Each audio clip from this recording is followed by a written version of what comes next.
Wagwan. Good morning, good night. Whatever the case may be, welcome. Welcome to episode 1 of The Real Situation, where each episode is designed to give you a taste of the politics of the best country in the world. Yes, yard. Dotirak. Sweet, sweet Jamaica. I'm your host, Melanie Byfield. And the topic of this series is going to be Jamaica's journey to becoming a republic. Why did I choose this podcast? Well, I'm first generation Jamaican. Both my parents were born and grew up in Jamaica. And growing up children in Britain, they made it, their job to make sure that we were exposed to our culture and, of course, the discipline that came with it. Our house was like a little Jamaica. So you had rules on the outside that were different from rules on the inside. And if you have Jamaican parents, you know how that go already. So yes, I was interested in doing this podcast because I'm proud of my culture and very interested in what goes on in Jamaica. I'm also a student of political science. And I say student because regardless of my education, I'm always learning. So from that point of view, this is a really exciting time, not only in my area of study, but also in Jamaican political history. So what's my hope for this podcast? It's basically to share information and knowledge, which will allow you to answer the question about how you feel about this whole situation from your own individual perspective, right? Because we get our information from a variety of places. It comes from family, it comes from TV, social media, podcasts, books, etc. But my intention is to do my very best to provide you with information that I can back up from a credible source. So very little of this podcast is going to be about what I think. The one thing I am willing to say about what I think, though, for sure, is Jamaica should be fully and truly independent, should separate from the monarchy and transition from a constitutional monarchy, as well as utilising the Caribbean Court of Justice as its final court of appeal. But that doesn't mean that we're not going to fully explore all the sides of the arguments of this topic still. So before we dive into this podcast, I do want to state something. This podcast, it's not affiliated with any political party in Jamaica. And the information I share, it might change, but I'm going to do my very best to make sure that whatever I do share is correct and it's current. So Jamaican politics, let's talk a little about that word politics. By definition, it's competition among individuals and groups who are pursuing their own interest. In other words, who gets what, when, and why. And while this is a political journey, it's not a partisan journey. So it doesn't matter which political party you support. It's an issue of national importance. This right here is about Jamaica and all Jamaicans, not PLP, not JLP, or any other political party. And we all have a role to play in this journey. We're expecting all Jamaican politicians to work together and our brilliant Jamaican constitutional and legal minds to do their part.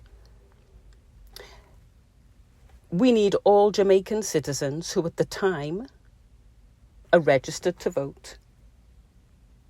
And we need you to vote. If you're not eligible to vote or you're not in the country, Jamaican by descent, we still have a part to play. We can educate, be educated, and encourage. And then we can educate, be educated, and encourage a little more.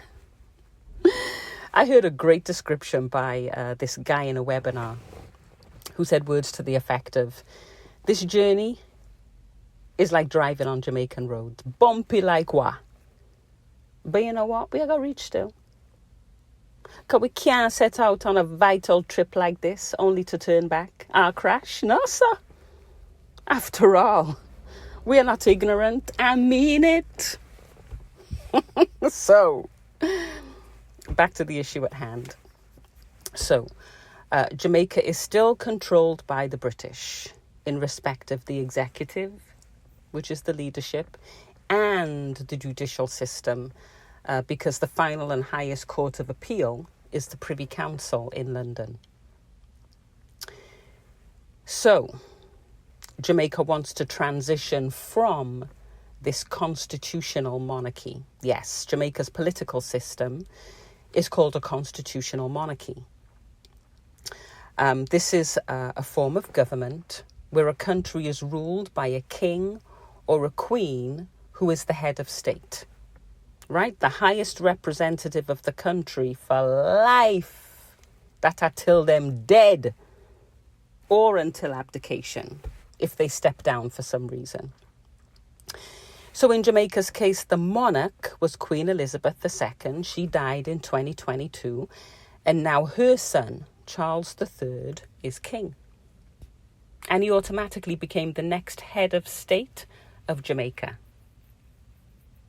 And he's represented inside the country by an appointed official. And in Jamaica's case, that's the Governor General, who's Sir Patrick Allen. Charles' powers, what are they? They're outlined in the Constitution, which is the highest law of the land, and it sets out all the rules of how the country run.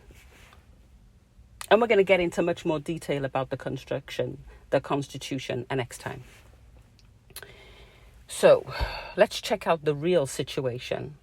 Since 1962, when Jamaica became independent, Queen Elizabeth II and now King Charles III have ruled as the highest representative of Jamaica, sitting above the Prime Minister, above the Privy Council, above the Services Commissions, above the Legislature, above the Cabinet, and above the Judiciary.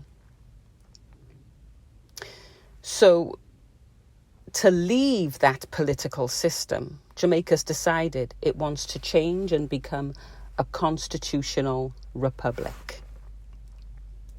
And what happens here is the authority of the country comes from and is limited by a constitution. Now, the Jamaican constitution is actually a Privy Council document called the Jamaica, in parentheses, Constitution Order in Council 1962. But the aim is to Jamaicanize that constitution by Jamaicans and for Jamaicans. Yes, so under this constitutional republic, citizens have a right to vote and elect their leaders, right? And those leaders are responsible for upholding the laws of the land. So in that type of political organisation, that British head of state now becomes Jamaican. And it might be a president, that very well might be the case, but these things are still being reasoned out by the Constitutional Reform Committee. So what does this all mean to Jamaica, and what needs to be done to make it happen? Okay, so there's a government agency that's called the Ministry of Legal and Constitutional Affairs, and it's headed up by Minister Marlene Malahoo Fort. And what's their job? It's to focus on constitutional reform, and they have other lawmaking responsibilities. But again, we'll go into much more detail about that next time. So this whole process, it's been divided into 3 phases, right? Because the government think it's much more likely to be successful this way. So for right now, the focus is firmly and only on phase 1. So what is phase 1? In phase 1, the Constitution needs to be amended to abolish the British monarchy and transform Jamaica from a constitutional monarchy to a constitutional republic. And both of those provisions in the Constitution are what is known as deeply entrenched, and they require a referendum to change them. So, we need to amend the Constitution to abolish the monarchy and become a republic. Because those provisions are what is known as deeply entrenched, and there has to be a referendum. So, what is a referendum and what is entrenched? A referendum is a general vote that's taken by Jamaican citizens who are eligible to vote on a particular political question, and they're asked basically to answer yes or no to that question. That word entrenched, it means difficult. It means firmly established. It means deeply buried. In other words, them no want Lego. But while entrenched means difficult, it doesn't mean impossible. So basically, there's certain parts of the Constitution which the British made it very, very difficult to change, two of which are removing the monarchy and becoming a republic. So in order to make those changes, every Jamaican citizen who's eligible is going to be asked to vote in a referendum and say either yes or no to those changes. And once a bill is tabled in Parliament, the whole process starts, and it follows a very specific timeline, but we'll talk about that later. There's also the argument about the Caribbean Court of Justice being the final court of appeal for Jamaica instead of the Privy Council in London. And the argument is, if we don't remove the Privy Council, we're still not fully independent or free from colonial influence. And look, there's some common sense elements about it, right? Even the location, it's in London. Visa requirements, you need visa for each of London. Cultural differences, and also the cost. So we'll leave for chat about this. So. People would touch the road already, you know. And while it's not an easy road, the expectation is still to reach. That Ministry of Legal and Constitutional Affairs has already been created. And they're taking charge of the government's agenda to reform the Constitution. It's already been announced. Back in March 2022 even, when Will and Kate, Duke and Duchess of Wales, came to Jamaica, the Prime Minister confirmed, and I quote, "Jamaica is, as you would see, a country that is very proud, and we are moving on. And we intend to fulfill our true ambition of becoming an independent country." Let's move to November 2022, when a 14-member Constitutional Reform Committee was created and those members were selected. And what's their job? To give expert guidance and advice about the overall process to the Ministry of Legal and Constitutional Affairs, and in particular, to make recommendations on the office of the President. They've already had about 34 meetings, by the way.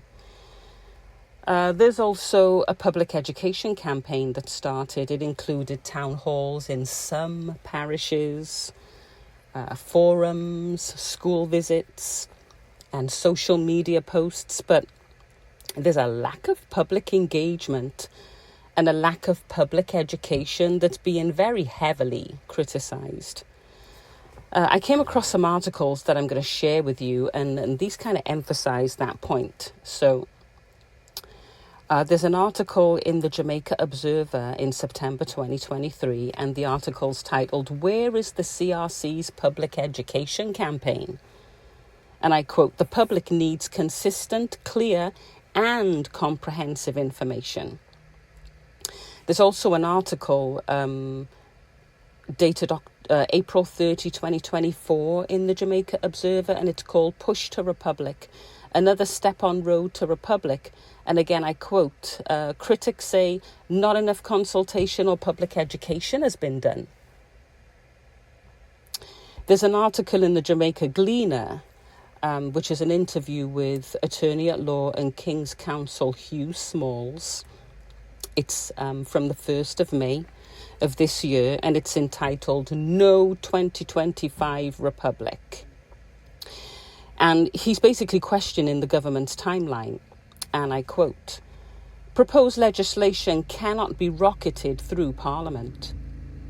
Institutions just like your own, that is the Gleaner, commentators, schoolgirls and schoolboys, farmers and opinion leaders have to understand what is there. Because ultimately there can be no constitutional change of the entrenched clauses, which include getting rid of Charles Mountbatten Windsor and his family, without Jamaicans voting on the issues. And the Jamaican people up to now have not had an opportunity to carefully examine all the implications of constitutional change. And he goes on to say in all of this, we have to ask ourselves the question, where will the opportunities be for educating the public on the changes? Over the course of this series, we're going to be looking at where we're coming from. Where we're there. And what this can look like when we reach. The journey's going to involve us going back, yes, and as the right, excellent Marcus Garvey said, a people without knowledge of their past history, origin and culture is like a tree without roots. So to understand where we are, we have to know where we're coming from. 2,000 years of history cannot be wiped away so easily. So we have Woolly for talk about. People, you can find this podcast in the usual places. You can find it on Buzzsprout, Spotify, upon Podcast Index, Deezer, Podcast Addict, and it soon reach upon Apple and iHeartRadio and Amazon Music. If you want to reason about anything in between that, you can email me. My email is atasteofja@outlook.com. I give you all heap of thanks for taking the time to listen to my podcast, and I really hope that you're going to tune in again. So, till the next time, one love.